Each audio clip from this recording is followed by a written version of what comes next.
Imagine this. A line stretches for blocks outside a store. People are standing in freezing weather, some even camping overnight. They're not waiting for a concert, a movie premiere, or a once-in-a-lifetime sports event. They're waiting for a phone.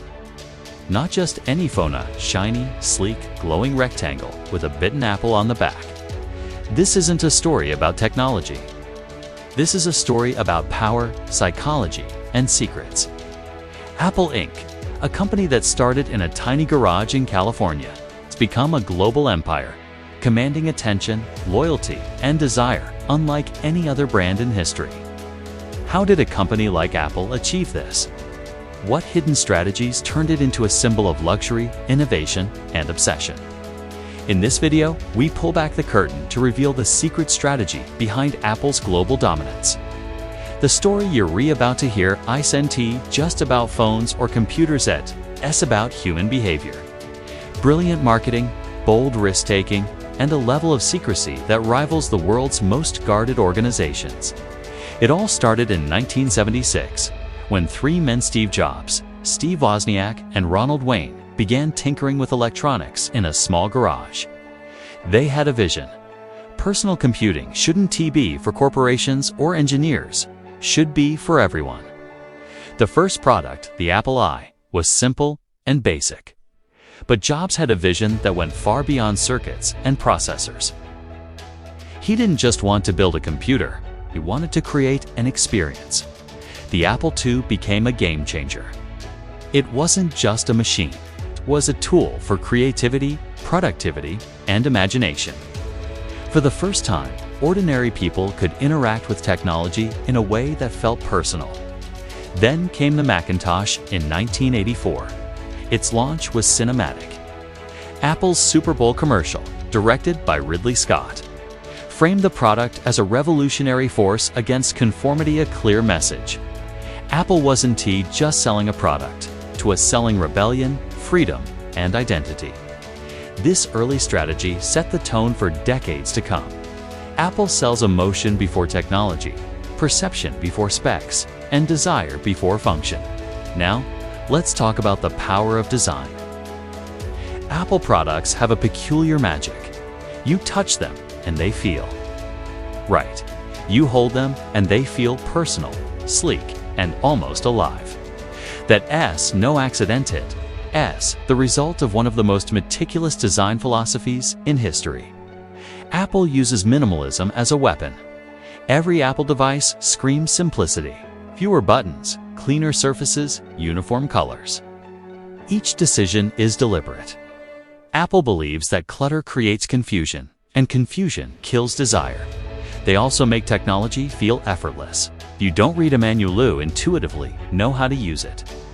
From swiping on an iPhone to gestures on a MacBook, every motion feels natural. This isn't luck, it's the product of painstaking testing and obsessive attention to human behavior. But here's the clever part. Apple doesn't just sell devices, it sells a lifestyle ecosystem. Your iPhone, iPad, Mac, Apple Watch, AirPods, iCloud, they all work together seamlessly. Once you're inside, leaving is inconvenient. This lock-in isn't just a convenience, it's a psychological trap. Think about the first iPhone in 2007. It wasn't revolutionary because of its hardware. The iPhone's power was in how it made users feel modern, connected, and, most importantly, special. This brings us to their marketing, which turns products into obsessions. Apple's marketing doesn't just sell products, it sells dreams, identities, and obsession. And the strategy is brilliantly psychological. For example, they create exclusivity and scarcity. Have you noticed how people line up for days outside Apple stores? Apple creates artificial scarcity. A limited supply makes the product feel rare, exclusive, and highly desirable. They also focus on lifestyle, not features. Apple doesn't show you megapixels or gigabytes. It shows you stylish, intelligent, and modern. Owning an Apple device signals that you belong to a select elite, and the storytelling is masterful. Steve Jobs didn't just announce products, he performed theatrical events, with suspense, drama, and revelation. His famous "one more thing" moment turned launches into global spectacles. The iPod wasn't just a music player. Its white earbuds became a cultural statement, instantly recognizable and symbolic of freedom. People weren't buying storage, they were buying status and belonging. Apple knows humans crave simplicity, status, and belonging. Its marketing taps into these desires, turning ordinary transactions into emotional investments. But the experience doesn't end with the product. Apple stores aren't just shops, they're temples of obsession. The design is minimalist, with open spaces and hands-on displays. You don't just shop, you experience the brand. Apple geniuses don't just fix problems, they build relationships, creating emotional loyalty. And think about their flagship locations: Fifth Avenue in New York, Regent Street in London. These aren't just stores, they're cultural landmarks, reinforcing Apple's aura of sophistication. Walking into an Apple store is like stepping into a carefully choreographed show. Every interaction, every product placement, every display is calculated to make you admire, desire, and buy. Underpinning all of this is an innovation process hidden in secrecy. Apple keeps its products tightly under wraps, which generates incredible anticipation and speculation. Leaks are rare, rumors explode online, and every launch becomes global news. This secrecy breeds hype. What's interesting is that Apple doesn't always invent first, it perfects existing concepts. The iPhone was not the first smartphone, but it set the global standard. This is achieved through intense collaboration. Designers, engineers, and marketers work in secretive, cross-functional teams. Every detail from the curve of the iPhone's body to the animation on the screens, painstakingly tested. Remember the iPhone X launch? Leaks and speculation drove massive hype. By the time it appeared on stage, the world was watching with bated breath. Apple had orchestrated a media frenzy without revealing much at all. And this strategy has taken them global. Apple isn't just selling in the US, it dominates the world. They maintain consistency across markets. Every product, ad, and store is uniform. A MacBook in Tokyo is identical to one in Paris. They use premium pricing, which reinforces a sense of exclusivity and quality. At the same time, Apple adapts its campaigns to cultural contexts without diluting its global brand. For example, in China, Apple leverages status and innovation. In India, it markets education, productivity, and creativity. The balance between global consistency and local relevance is part of Apple's secret to worldwide dominance. This all leads to a powerful psychological lock-in and brand loyalty. Apple doesn't just aim for customers, it creates believers. Owning an Apple product becomes a mark of success, taste, and belonging. Apple users feel part of an elite club, connected through products and launch events. The seamless integration across devices also forms habits. It keeps users trapped in the ecosystem, emotionally and functionally.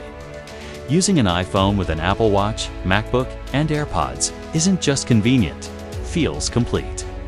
Each product enhances the other, creating a cycle of satisfaction that competitors struggle to break.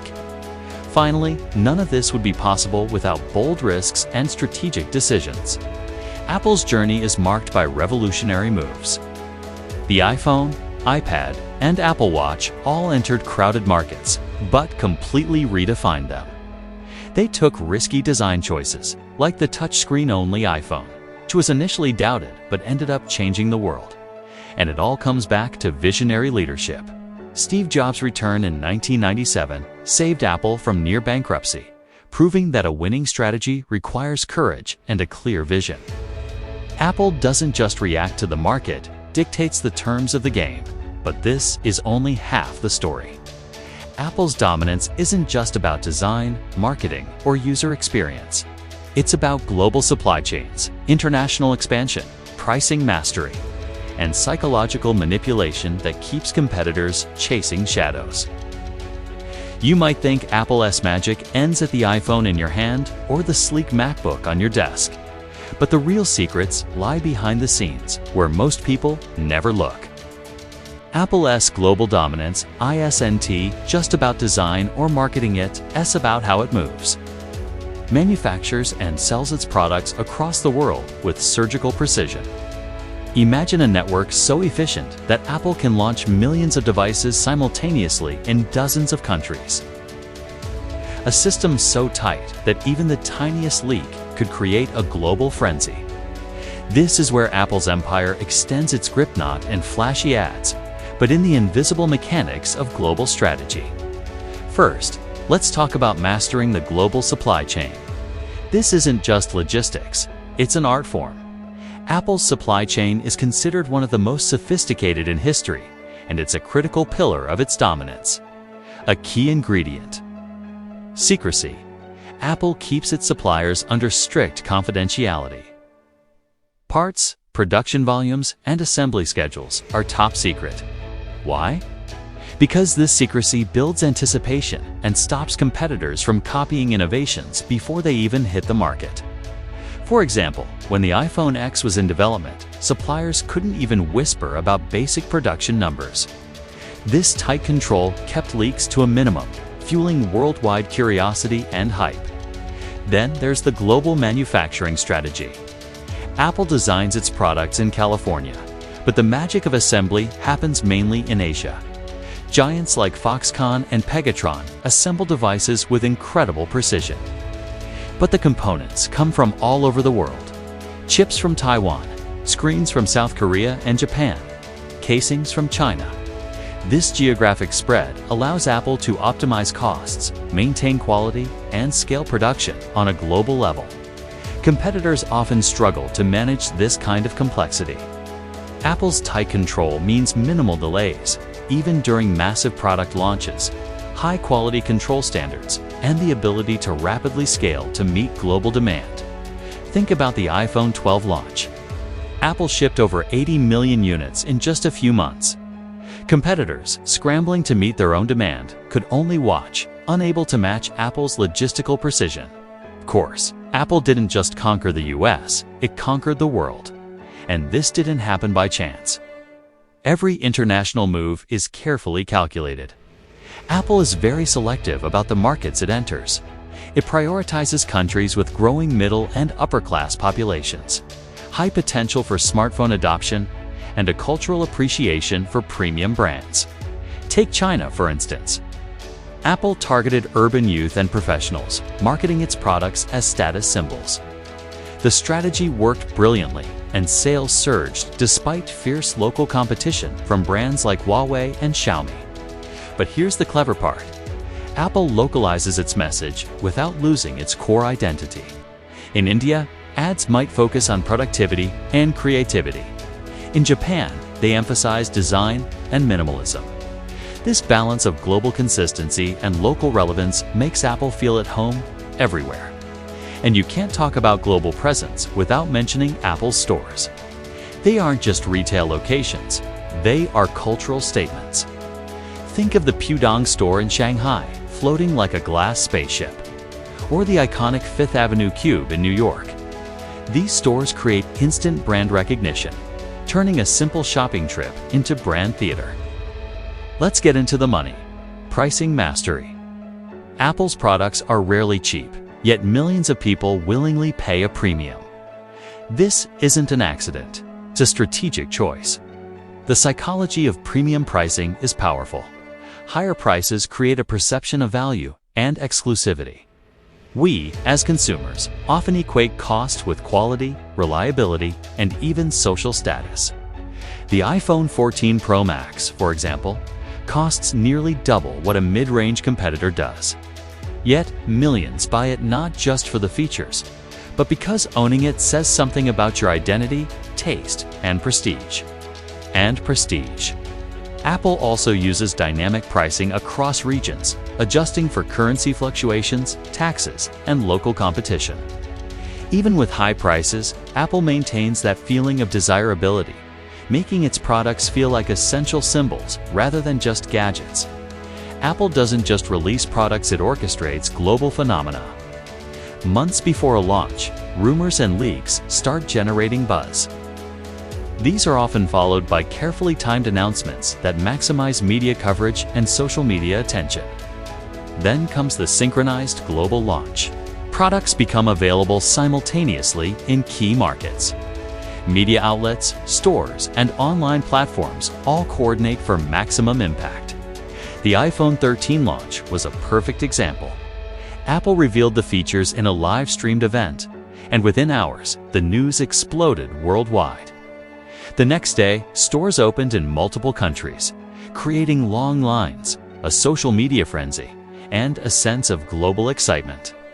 This process taps into powerful psychological triggers. Scarcity or limited initial supply increases urgency. Social proof seeing others line up creates a fear of missing out. And exclusivity makes owning the new product a signal of prestige. Apple doesn't just sell devices. It sells an experience and a social identity that people obsessively chase.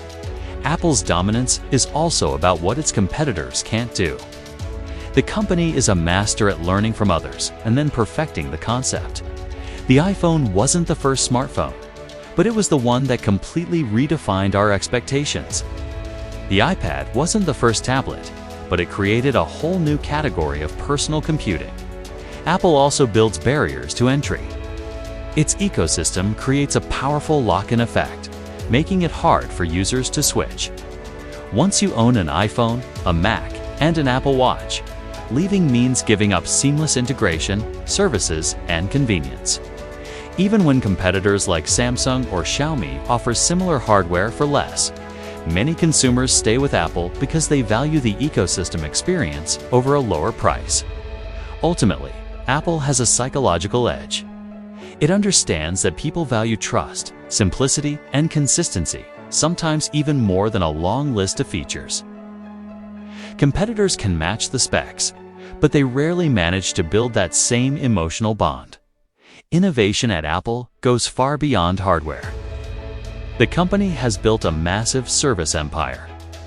Apple Music, iCloud, Apple TV+, Apple Arcade.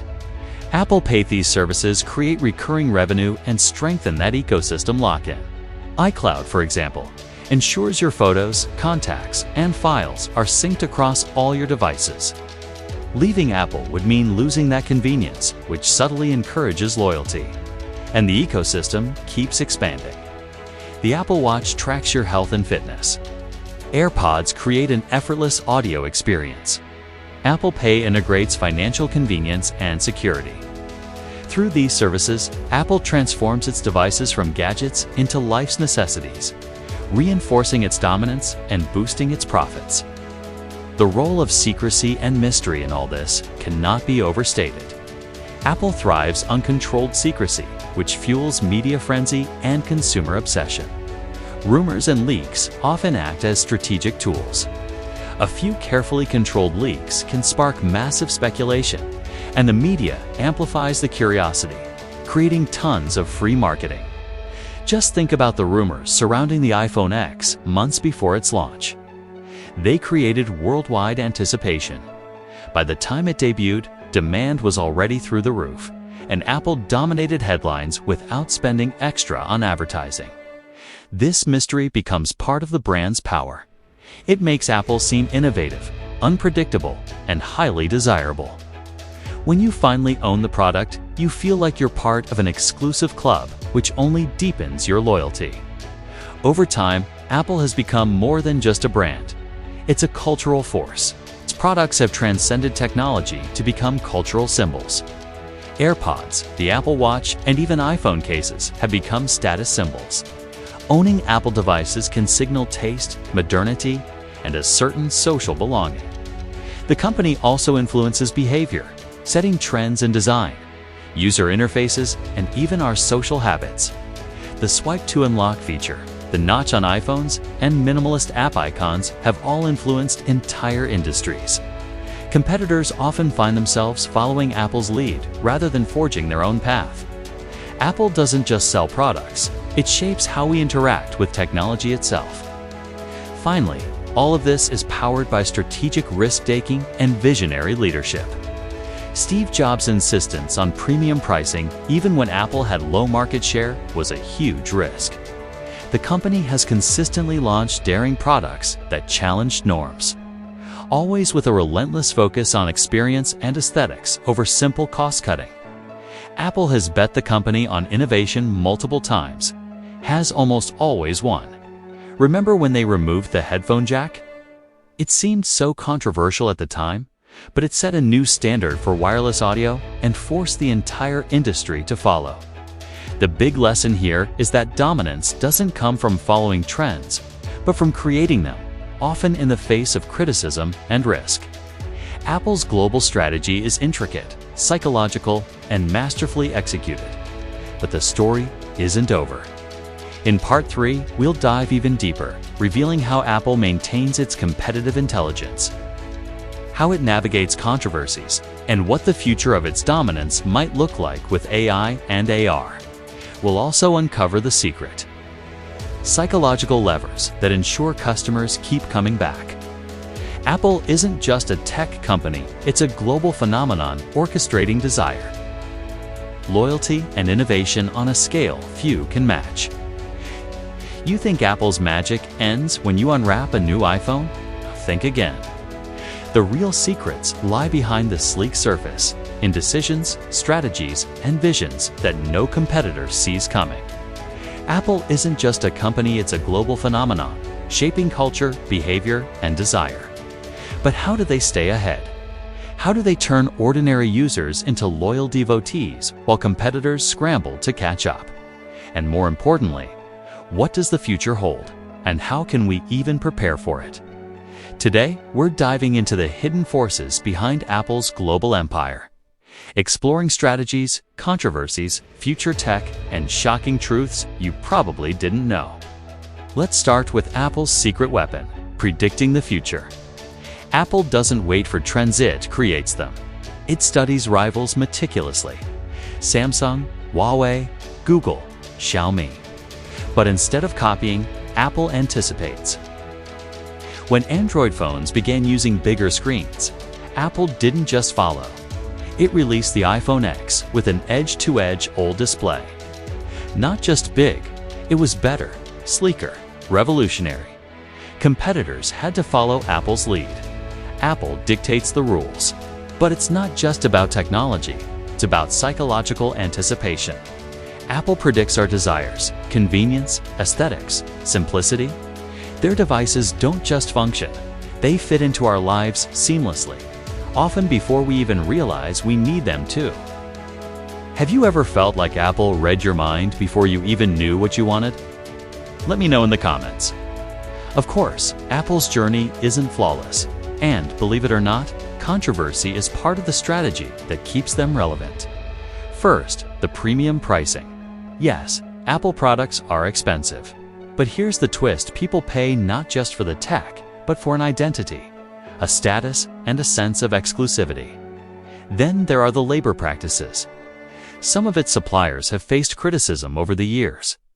Apple has responded with audits, reforms, and new initiatives, but the debate continues. The point is, even controversy keeps the brand in conversation, fueling curiosity and engagement. There's also the obsolescence debate. Critics say Apple intentionally limits the lifespan of its devices to encourage upgrades. Apple counters with software updates that support older models and robust trade-in programs.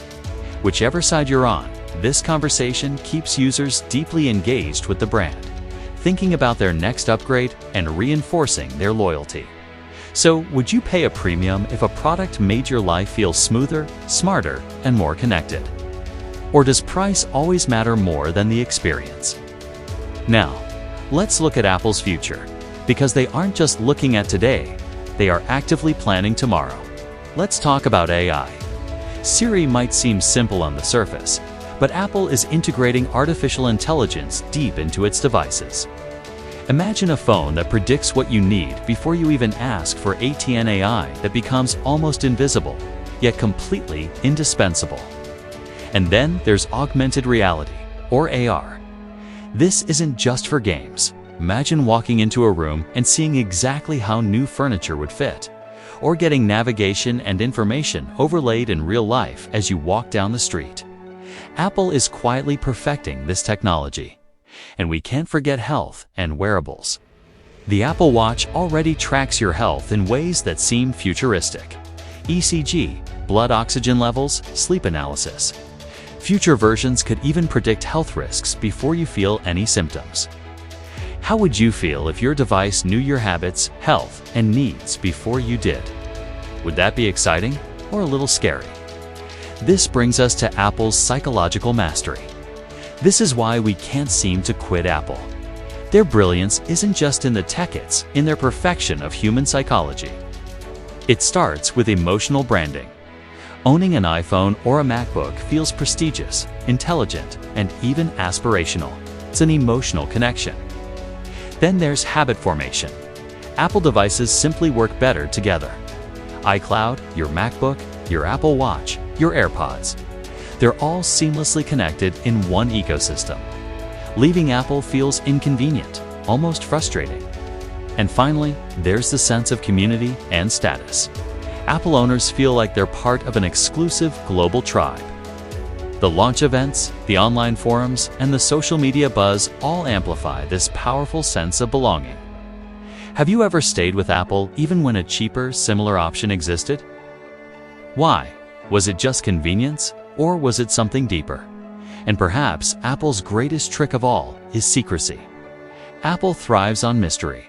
Think about the controlled leaks and rumors. Carefully timed leaks create massive anticipation and give them months of free marketing. Rumors dominate headlines long before a product is even officially announced. And the launch events are pure theater. Every keynote is a global spectacle. Even small upgrades are presented as revolutionary breakthroughs, all thanks to suspenseful, masterful storytelling. So, do you think all this secrecy makes Apple seem smarter than it really is? Or are they genuinely that innovative? You might think Apple's success is just about phones or laptops, but it's really a lesson in strategy, psychology, and vision that can apply to anyone. The key lessons are clear. 1.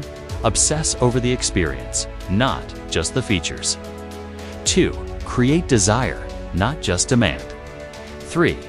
Build an ecosystem that's indispensable. 4. Predict and shape the trends. Don't just follow them. And 5. Turn criticism into an opportunity for conversation. Whether you're an entrepreneur, a creator, or just curious about success, Apple shows that strategy plus vision plus psychology equals dominance. If you could adopt one Apple strategy in your own life or business, which would it be? Prediction, design obsession, or creating desire? Here's the shocking reality. Apple's dominance isn't magic. It's engineered. Every product, every launch, every retail store is meticulously planned. Millions of loyal users, billions in revenue, and global cultural influence, none of it happened by chance. But here's the real twist. Apple doesn't just follow the market, it creates it. While competitors are reacting, Apple is leading. What do you think Apple will create next that the world isn't even imagining yet? Ultimately, Apple's story is more than just tech. It's a blueprint for ambition, strategy, and influence. For entrepreneurs, the lesson is to dream big, but execute meticulously.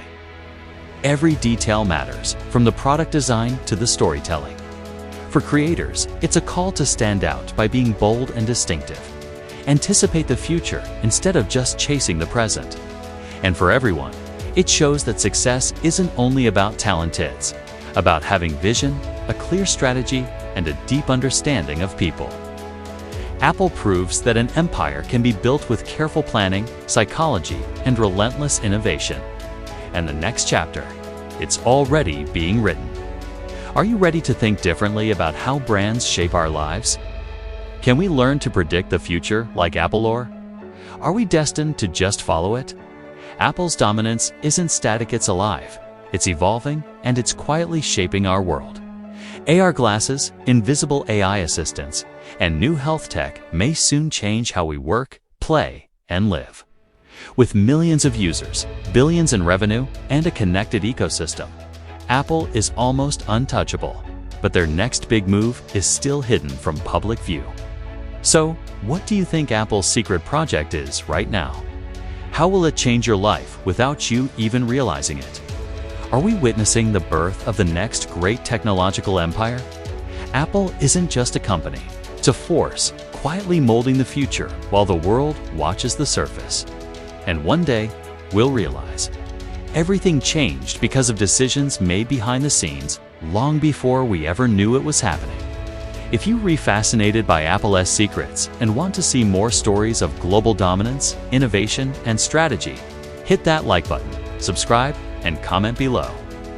Tell us what you think Apple's next big move will be. Your ideas might just be closer to reality than you think.